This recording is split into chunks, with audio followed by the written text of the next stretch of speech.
জয়দেবের যখন বয়স হলো 6 বছর, ভূষদেব গোস্বামী জয়দেবকে ভর্তি করে দিলেন একটা গ্রাম্য পাঠশালায়। সেই গ্রামটার নাম হলো জামদহ গ্রাম পাঠশালা।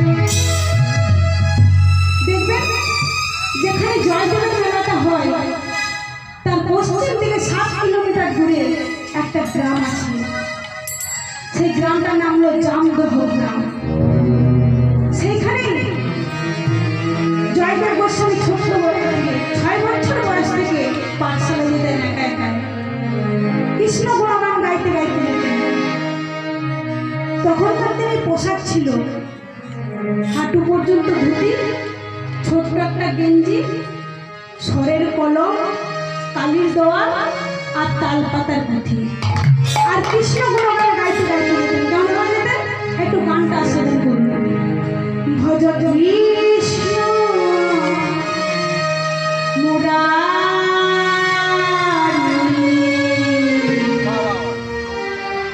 গোলোক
পাঠশালায় আছে। যেই না বনের ভেতরে প্রবেশ করেছে তার মনে একটু ভয় পেয়ে গেছে। যেই না ভয় পেয়ে গেছে উনি বলছে আজ বাড়িতে ফিরে যাই, আর কোনোদিন পাঠশালায় আসবো না। আমি একা একা পাঠশালায় যাই, আজ বাড়িতে ফিরে যাই একবার, আর কোনোদিন পাঠশালায় আসবো না।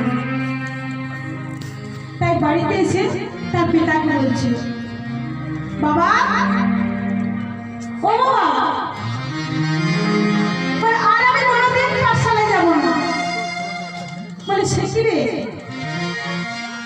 কেন যাবি না? কেন পাঠশালায় না গেলে হয় না? বাবা আমি একা একা মনাপতি পাঠশালায় যাই, আমার বুঝি ভয় করে না? তাও বাবা গাছের গোড়া যদি ভালো হয়, গাছের মূল যদি ভালো হয়, তাহলে ফল ফুলগুলো এত সহজে খারাপ হয় না। তাই বাবা ছেলেকে শিক্ষাটা দিচ্ছে। দেখুন বলছে, ওরে খোকা শোন, তোকে আমি একটা কথা বলতে ভুলে গেছিলাম। না কি কথা বাবা? শোন, তুই যে বনপতি পাঠশালায় যাস, সেই বনের মধ্যে তোর একটা বন্ধু আছে। বন্ধু আছে? বলে হ্যাঁ। তার নামটা কি বাবা? ও তোরা ঘরে তার সাথে দেখা হয়নি বুঝি? পরিচয় হয়নি? নামটা বলবো, মনে রাখতে পারবি? বলো বলো বাবা, নামটা বলো।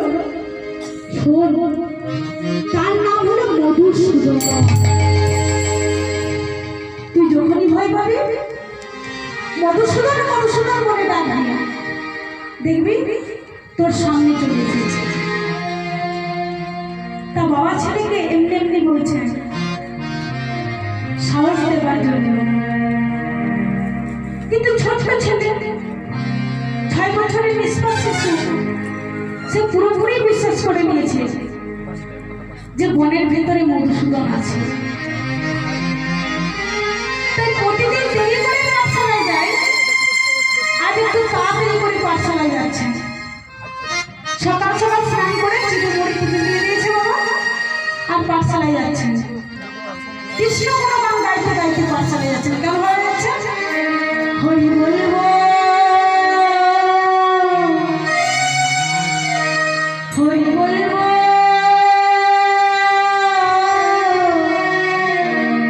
হরি বলবো, হরি বলবো,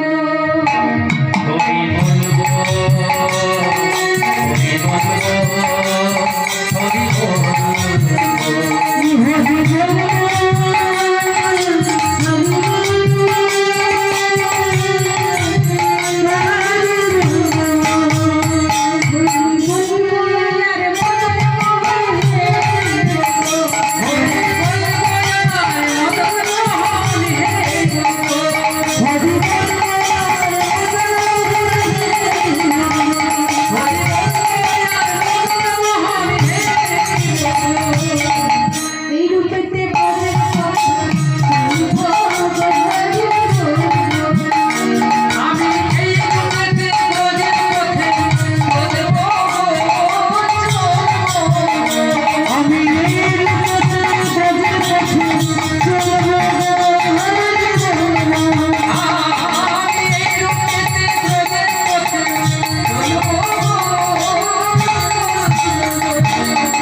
আমি কবে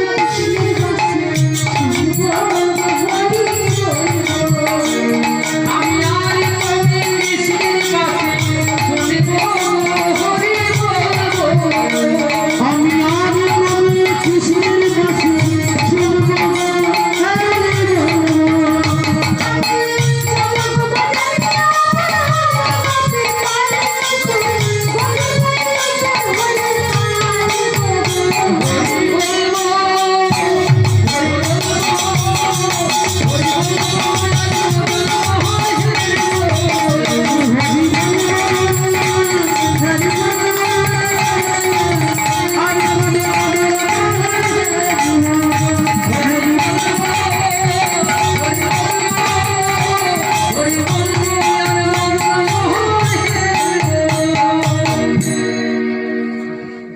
হরিনাম গাইতে গাইতে যেই না বনের ভেতরে প্রবেশ করেছে মা, অমনি ছোট্ট ছেলে 6 বছরের নিষ্পাপ শিশু পরবর্তী কীর্তনিয়া রাজলক্ষ্মী মুখার্জি, তুমি তৈরি থাকো। মনে ভয় পেয়ে তারপরে গেছে। কীর্তনিয়া গোবিন্দ গোস্বামী, তারপর তাই নয়ন বাবার কথাটি মনে পড়ে গেছে। পরবর্তী কীর্তনিয়া রাজলক্ষ্মী মুখার্জিকে মঞ্চের সামনে আসার যে জন্য বাবা যে বলেছিল বনের ভেতরে মধুসূদন আছে, তাই বাবার কথাটি উনি বলছে। তাহলে একবার ডাক দিয়ে দেখি। তাই দেখছেন মধুসূদন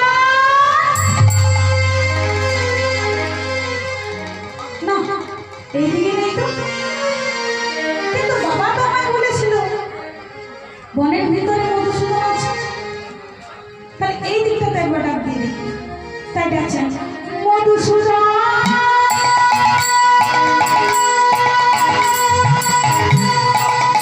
দেখা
বংশী ধ্বনি করলেন। যেই না বংশী ধ্বনি করে দিয়েছেন, অমনি সমস্ত বনাঞ্চল হয়ে গেল নিস্তব্ধ। মোহনী আর বংশী ধ্বনি শুনে জয়দেব বসে পড়ল এবং জয়দেব বলছে, বাবা তোমায় ঠিক বলেছিল, ওই তো মধুসূদন। যেই না বলেছে মধুসূদন বসে পড়েছে এবং জয়দেবের হাতে ছিল কালির দেওয়া তো স্বরের কলম, আর সামনে পড়েছিল বাবা তালপাতা। সেই তালপাতার পুঁথিতে কালির দোয়াতে স্বরের কলমটা চুপিয়ে গীত গণিতের প্রথম শ্লোকটা লিখলেন। কি লিখলেন? মধুরাম